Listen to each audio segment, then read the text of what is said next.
দর্শক আসসালামু আলাইকুম। জীবনের গল্পে আপনাদের স্বাগতম। ক্যামেরার সামনে দাঁড়িয়ে আছে এই মুহূর্তে একটি বোন, আমরা শুনবো তারই জীবনের গল্প। আসসালামু আলাইকুম আপু, কেমন আছেন আপনি? ওয়ালাইকুম আসসালাম। আসসালামু আলাইকুম ভাইয়া। এই তো আলহামদুলিল্লাহ, পাক রাখছে ভালো। আচ্ছা ঠিক আছে আপু, আপনি ভালো আছেন? আপনার নাম কি আর আপনি কোথা থেকে এসেছেন? আমার নাম মিষ্টি ইসলাম, আমি ঠাকুরগাঁও থেকে এসেছি। ঠাকুরগাঁ থেকে এসেছেন। যাই হোক, আপনার পরিচয় পর্ব আমরা এর আগে অনেক জেনেছি এবং অনেকে আপনাকে চিনে। তো যাই হোক, আমরা তো আপনার এখন নতুন করে আবার নেওয়া হচ্ছে যে যারা এখন আপনার ভিডিওটা দেখেন আপনাকে চিনে নাই, সেটার জন্য আপনার পরিচয়টা আমরা নিচ্ছি। তো আপনার নাম মিষ্টি ইসলাম, এসেছেন ঠাকুরগাঁও থেকে। আপনার বয়স কত আপু? আমার বয়স 24। 24 বছর বয়স। পড়ালেখা করেছেন?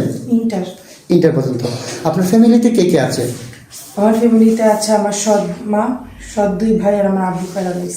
সৎ মা, সৎ 2 ভাই আর আপনার আব্বুর প্যারালাইস। আপনার মার কি হয়েছে? আমার মা মানে ব্রেন স্ট্রোক করে ছোটবেলা 5 বছর বয়সে মারা গেছে। আপনার যখন 5 বছর বয়স ছিল তখন আপনার মাকে হারিয়েছেন। তাহলে তো আপনার লাইফটা অনেক কষ্টের আপু, তাই না?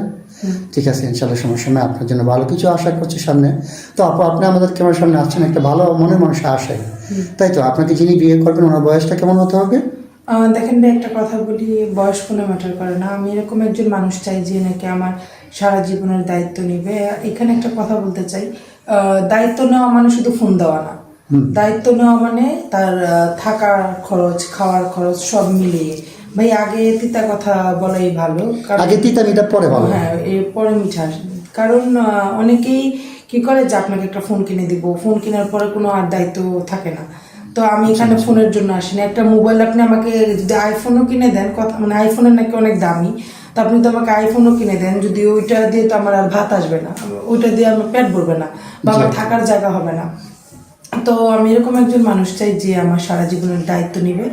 সে যদি তার বাসায় না রাখতে পারে, অনেক ভাইয়াকে দেখি বলে যে আপনাকে আমার বাসায় নিতে পারবো না। বাসায় যদি না রাখতে পারে, যেন আমাকে বাসা ভাড়া করে, আপনার একটা বাসা ভাড়া করে দিয়ে যাতে আপনি থাকতে পারেন, যিনি আপনার দায়িত্ব নেবেন। আচ্ছা ঠিক আছে, ইতিপূর্বে তো আমরা আপনার অনেক ভিডিও করছি, এই পর্যন্ত আপনার দায়িত্ব কেউ নেয়নি? এই পর্যন্ত দায়িত্ব নিয়েছিল 2-3টা ভাই, আমাকে ফোন কিনে দিয়েছিল। ফোন কেনার পর ওনারা শুধু গল্প করে। দেখেন ভাই, আমি গল্পগুলো তার পেট ভরবে না। আচ্ছা ঠিক আছে, তো এর জন্য আমি অফিসে ফোনগুলো দিয়ে আসছি। আপনি আগে যে অফিসে ছিলেন সেই অফিসে ফোনগুলো দিয়ে আসছেন? এটা তো নতুন অফিস আসছে, আপনি আমাদের কাছে আসছেন। আর আপনার ওই অফিসে নাকি আপনার নামে অনেক মানুষের টাকা খাইছে, খায়া আপনার ছবি দিয়ে আপনার সাথে কথা বলে অনেক টাকা পয়সা আয় না, আপনাকেও দেয়নি, তাই তো? আমাকেও দেয়নি। তার জন্য তো আপনার প্রফিট খারাপ হচ্ছিল, এটার জন্য আপনি আমাদের এখানে আসছেন যেন আমরা আপনার ভালো কিছু করতে পারি। হ্যাঁ, অনেক ওরা আমার নাম করে অনেক মানুষের কাছ থেকে টাকা খাইছে। তো এখানে মানুষের চোখে আমি খারাপ হয়েছি, মানুষের অভিশাপ আমি টোকাচ্ছি। তো আমি সবাইকে বলবো যে আপনারা দয়া করে আমাকে অভিশাপ দিবেন না। আমি মানুষের আপনাদের টাকা খাইনি। ওরা আমাকে কথা বলাই দিছে ঠিকই, কিন্তু টাকাই না আমাকে আর বলেনি। সেটা তো আমার নাম্বার আসেনি। সেটাই আপু, আমি বুঝতে পেরেছি। যাই হোক, সমস্যা নাই, আপনাকে একটা ভালো জীবন সঙ্গী আমরা ব্যবস্থা করে দেবো। তো আপনার সাথে এখন যোগাযোগ কিভাবে করবেন? আমার সাথে যোগাযোগ করতে হলে আপনাদের মাধ্যমে যোগাযোগ করতে হবে। আপনার ব্যক্তিগত কোনো ফোন নেই? না, ব্যক্তিগত।